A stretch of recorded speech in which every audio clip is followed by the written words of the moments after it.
Jujutsu Kaisen Season 3 has finally begun with an absolute banger of a double episode premiere, and if what we've seen so far is anything to go by, then we are once again in for an incredible adaptation of the manga, and perhaps one that even could surpass the insane heights that Season 2 managed to reach. In these videos, I wanted to give my thoughts on how much content the season will take up, how it will be split, where we could potentially end the season, and where Jujutsu Kaisen will go from there. Now, this was originally going to be one video, but I ended up yapping a bit too much, so I've split it into two. This first video will cover part 1 of the season, so make sure to subscribe, do all that YouTube stuff so that you're around when the next one drops. Obviously, I will be going into major manga spoilers, so if you aren't caught up, then you have been warned. In my mind, there are 3 different versions of how many chapters this season will end up adapting, as well as how many episodes it will be. There's been a ton of discussion on where we're going to end off, with the 2 most realistic options in my opinion being the end of chapter 215 with Sukuna and Urame looking down on Yuji as they fly away, and the other being Gojo's iconic Nah I'd Win panel from the end of chapter 221. I definitely think both of these options are possible, so in this first video we're going to start with option 1, a 24 episode season ending with Gojo's unsealing.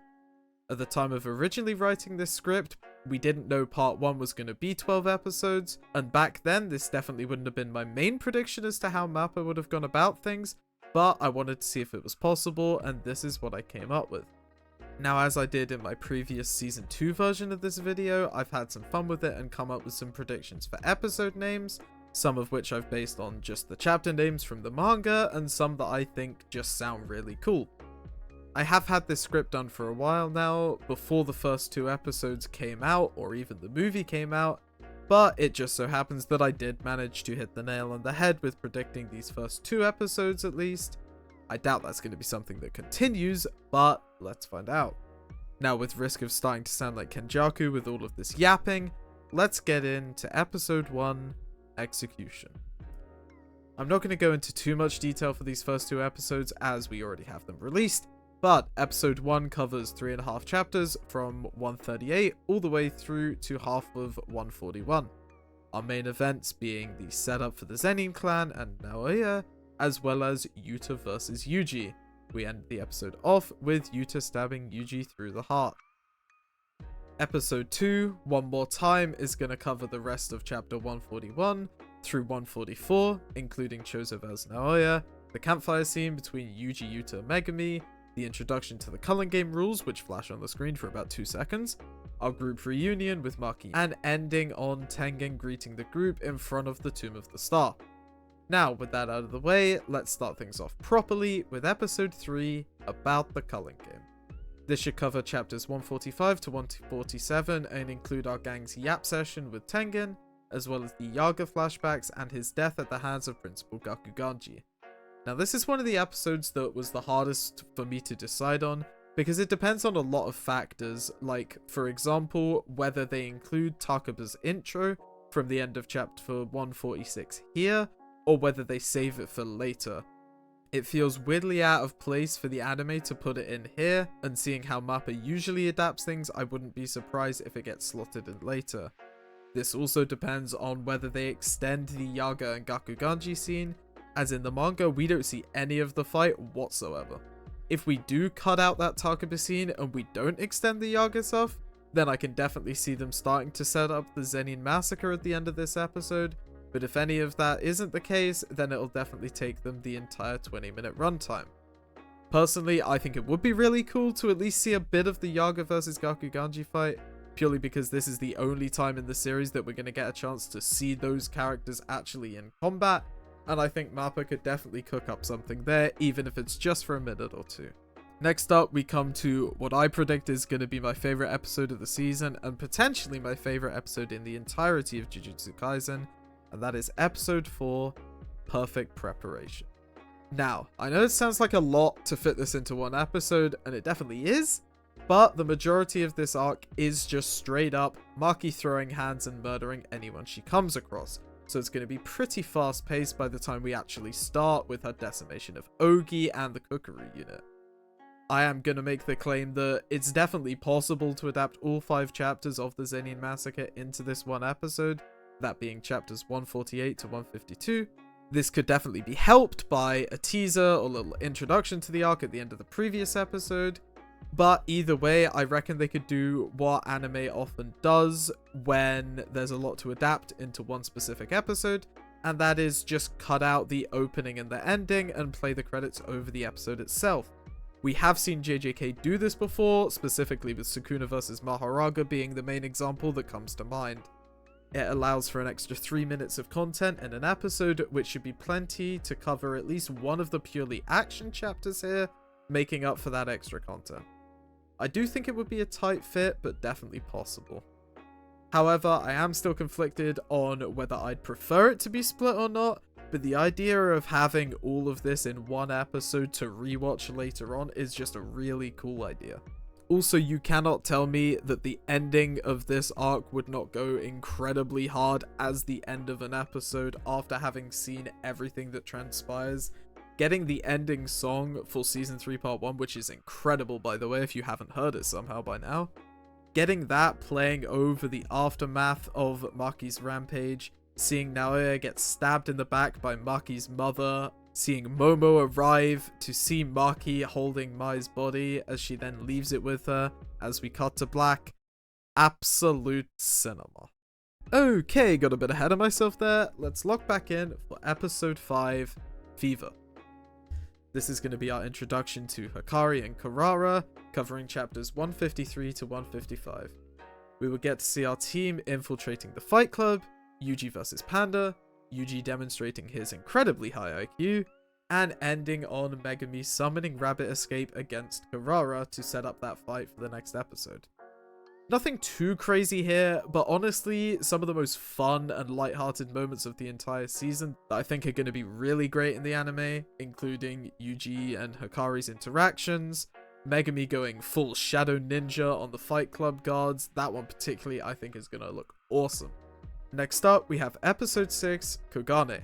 This is going to cover chapters 156 to 158, and be mostly comprised of Megumi vs Kurara, as well as Yuji getting his soul beaten out of him by Hikari, them teaming up to enter the Culling game, and what is going to be the coolest part of the episode by far, the teases for Kashimo and Higuruma. I do think that the Kurara fight is really underrated though, and I cannot wait to see how Goso and the team use their insanely creative visuals to bring to life such a complex technique and such a technical fight. I think the direction here is going to be next level. But let's be real, the Kashimo aura stocks are going to be an all-time high after this episode, and that is going to be what everyone is talking about.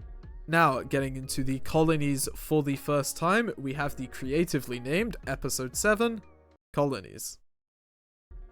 This is the first kind of big switch around I've made with these predictions, and that is completely skipping chapter 159, Higuruma's backstory chapter, just for now, and kicking things off straight away with chapter 160 to halfway through chapter 163. This is continuing the trend that MAPPA really started to follow back in season 2, which is shifting around the order of things in the manga to give us episodes that cover full sections of the story at a time, rather than constantly switching back and forth between fights or character moments, etc. Moving chapter 159 to later allows us to get Higuruma's backstory right before his confrontation with Yuji, which I think works way better for the anime and also follows the trend that MAPPA seems to be following when adapting the manga so far.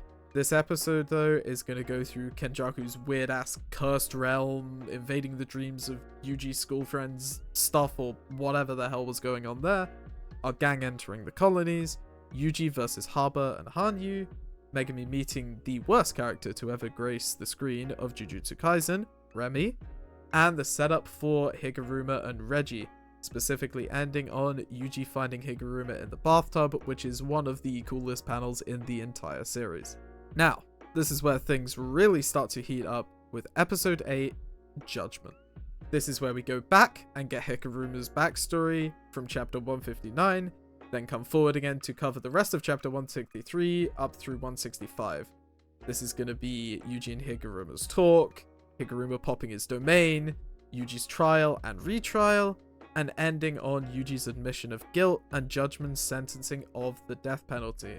I think putting Higuruma's backstory here directly before the conflict with Yuji much better fits with the tone and the vibe of this episode, and it also works, as I said before, with how Mappa seems to be pacing the anime. Then we have episode 9, Resolve, which is going to cover the rest of Yuji vs Higuruma, as well as Yuji's final appearance in part 1 of the season, Megumi vs Regi's gang, Takuba's introduction and the start of his fight with Hazanoki, and then ending off with Megumi vs Regi beginning. This is going to be chapter 166 to 169. The one thing that does make me question a bit of how I've paced things here is the insane tonal shift we're going to go on from the emotions and the themes of Yuji and Higuruma to the absolutely crazy, insane shenanigans of Takuba vs Hazanoki. But hey, this is Jujutsu Kaisen, where we cut from a slice of life flashback to a POV shot from Nobara's empty eye socket, so this will be fine. Next up, we have another extended episode similar to how I did Maki vs Zenin Clan, and that's no opening, no ending for episode 10, Fool. This is going to be covering chapters 170 to 173, aka all of Megumi vs Regi, and ending on what I think has the potential to be the best episode cliffhanger in the entirety of the series, not even close, and that is Yuta's generational aura gain, as he one-shots Struve, breaks the deadlock in Sendai, and gets some of the best narration in this series to hype him up as we cut to black. Yeah, that stuff's Hunter x Hunter level, man, it's crazy. Once again, this is a lot for one episode, and this is definitely the one I'm most unsure of. I think that getting all of Megumi vs Regi into a single episode isn't the problem, but it's the fact that we also need to finish off Takuba's fight with Hazanoki, as well as do the extra setup for Sendai Colony that pushes it a bit, but as I said in episode 4, those extra 3 minutes from no opening and ending are definitely gonna help. Now, as we head into our final 2 episodes of the season, I think everyone is in pretty much agreement here that this is the most hyped stuff. We start off with episode 11, Prodigy. This is going to cover chapters 174 to 177, being the first half of Yuta vs Sendai. We're going to see Yuta vs Kurorushi and the Kiss of Death, the start of the clash between Yuta, Ishigori, and Uro, and end on Yuta summoning the fully manifested Rika. Not much more to say, honestly, aside from the fact that this is going to be absolute peak and a crazy way to end off part 1. I definitely see these two being the highest priority episodes of part 1 animation-wise, except for maybe episode 4, and they're gonna break the internet. Yuta haters, you're gonna be dead silent after this one, I tell you. Finally, we have our part 1 finale, episode 12, Dessert.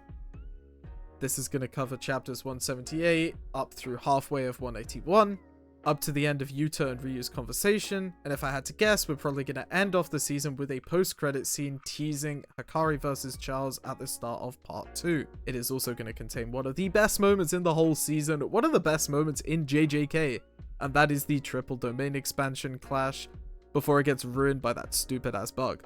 However, the funniest part of this episode is the fact that technically, the final thing we see at the end of this section of the story is that goofy-ass panel of Miwa aura farming as she walks through the rubble that exists for absolutely no reason, especially considering at this point in the story, she cannot use her sword. What are you doing there?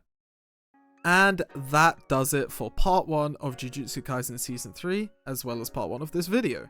I ended up yapping a lot more than I expected to because I am so insanely hyped for this season. So make sure you check out part 2, which I should have out very soon to see the rest of my breakdown for season 3, how I think it's gonna end, as well as a few alternatives to how this could all play out. Knowing Mappa, they're gonna pull some crazy fight extensions and swapping around of stuff that no one's gonna see coming, so I'm not sure how well this is gonna age, but I love making these types of videos, so I don't mind too much if I just end up dead wrong. That's gonna be all from me for now. I'm really enjoying getting back into making content again, so if this gets any views at all, I will really appreciate it. Thank you very much for watching, and I will see you guys in a blur.